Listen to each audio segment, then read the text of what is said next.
My next guest, a very funny comedian and truly an original goofball kind of guy. He'll be appearing at Spreckles Theaters in San Diego, California, November 16th, and at the Atwood Center in Anchorage, Alaska on November 20th. Good routing, San Diego, Alaska, and then probably Miami. Please welcome Stephen Wright.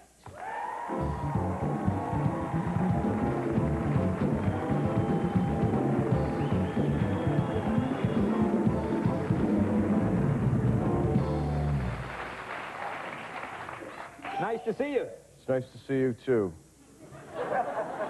It's nice to see the band, too. How you doing? What's up, Steve? I haven't seen them since New Orleans a few months ago. We were down there, and we were jamming together. Oh, it was bad. Yeah, I have my own band, and we were hanging out in New Orleans. Your own band? Yeah, I play the Cajun sitar. I'm not familiar with the Yeah, Cajun. it's very religious music. It's based on the concept that God is a huge amplifier and life is just feedback.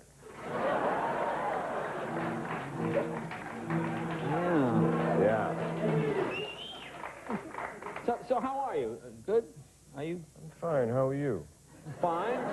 Fine. Good, I'm good. Well, I got a paper cut here. Paper cut? Yeah, I was writing my suicide note. I cut it on the table of contents.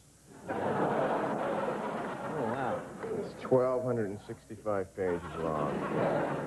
I kept going off on tangents, you know, never getting around to why I was going to kill myself. Asking questions, you know, is there a space between the wall and the paint?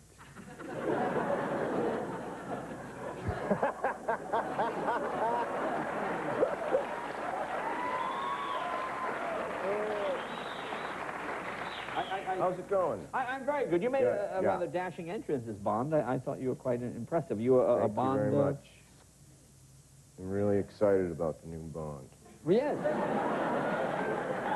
I missed the entrance, though, Steve. Yeah, well, it was, you know, I was driving around. It was good. It was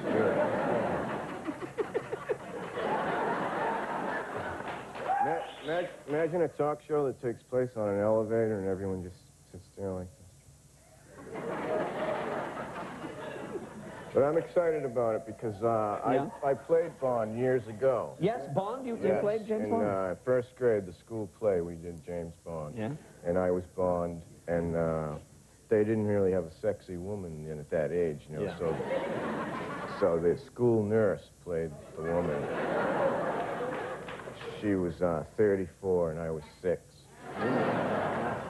And we hit it off, you know, a lot of rehearsals, you know, you meet these women, you just hit it off, and we started having a relationship, and she thought I was much older than I really was, because I was in Cub Scouts and I kept wearing my uniform, and she thought that I was in the Air Force.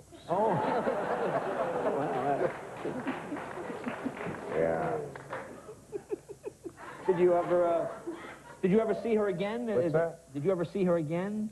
Yes, I bumped into her recently. Yeah. She's not a nurse anymore. She's a seamstress for a straitjacket company. Oh. And I was, I went in there to have a straitjacket tailor-made because I know that eventually I'm going to be put away, and I don't want something off the rack. Right, you want to get something comfortable. Yeah.